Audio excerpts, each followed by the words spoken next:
Hi, I'm George Pratt, and I wanted to discuss the various tools that I use to incorporate pen and ink into the work that I do for my graphic novels and comic work.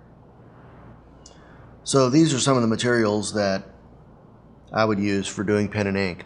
I don't use them all the time, obviously, but this will give you a fairly good overview of what I do use.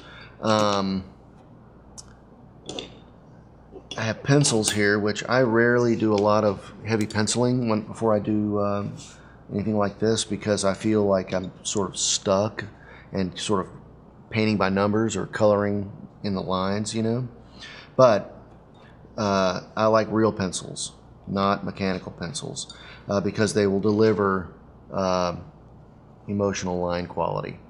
So these are good pencils. I like these woodless graphites, are great. I like the 4B and the 6B and stuff like that. This is more of a 2B or 3B pencil by Faber-Castell. Regular Ticonderoga is usually one of my preferred pencils. I love that old pencil. The pens that I use are antique nibs by Esterbrook. They're fairly hard to find these days, but when you do find them, you can get them fairly cheaply. This is the 646 School Medium Extra Firm, and you can see you get a lot. You get about a gross in a box, 144 nibs. They're packed in sort of an oil, and they won't hold ink very well until you hit them with a lighter. And you're going to need a pen holder, and they pop right into the side there. And this is a sort of dip pen nibs, or basically a preference thing. It's based on your own preference for your own hand. I like a fairly firm nib. There's another one that's a cork end. This one I prefer, actually, but you can see it doesn't splay very easily, and it gives me these kind of lines. This was done fairly quickly. It was a demo in a class, but so I'm not being really careful with what I'm doing here, but you can see the emotional sort of thick and thin, the calligraphy of this nib, which I really prefer dip pens because of that emotional line quality. It actually, the thing about a nib is it actually gives something back when you're using it. There's a return, an actual tactile return as you work with it. I also like a fountain pen, which unfortunately I don't have mine on me right now, but which is sort of a version of a dip pen, just has a feed system to the nib.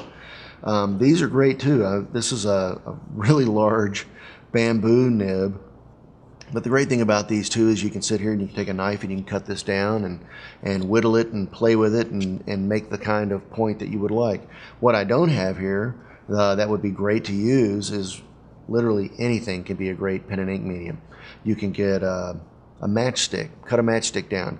I've even gone to the trouble of buying thin wood skewers that are used for kebabs, and use those to do lettering with, or even to whittle them down even a little sharper and use them for pen, for line work. These are great. I mean, twigs, anything can be a great pen. These are Raphael Kolinsky Sables with the orange tips. They're my preferred brush. I used to use the Winsor Newton Series 7s, but I found that these, for me anyway, retain their springiness. They hold their point very well. Which I have water dipping in, but you can see it goes to a really nice point. That's what some of this was done, and they last forever. I beat these up like crazy, and I may work with the brush really wet, and then I'll use a piece of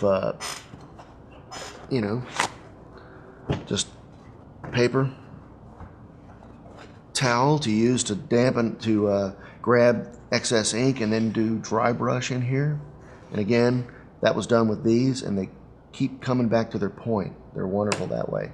Another tool is an Exacto Blade, or any razor blade will work. This is nice because you can handle it like a pen, and that can do things like that sort of stuff. You can use it to kind of create tone in a piece, or just to get rid of mistakes I bought a Milton Caniff Terry and the Pirate strip years ago, and he didn't use any whiteout to cover up mistakes. He used a razor blade to scrape out unwanted areas, which I thought was really cool. But he also used it to create texture and value within a piece. I use it every once in a while also to make like bullets, you know, like as if bullets are flying. That's a good thing. Great tool. These are some of the inks. I don't know if I've already discussed the FW ink, which is a waterproof ink. It's wonderful. And the Sumi ink, which is non-waterproof and bleeds out into a beautiful gray. And it doesn't smell like ammonia when you're using it. I really like this ink. This was done with the Sumi ink. And I think that kind of covers it. I do use every once in a while, I'll bring in gel pens and markers. I will use those. These are white pens. But that's really this is my mainstay for pen and ink, these materials.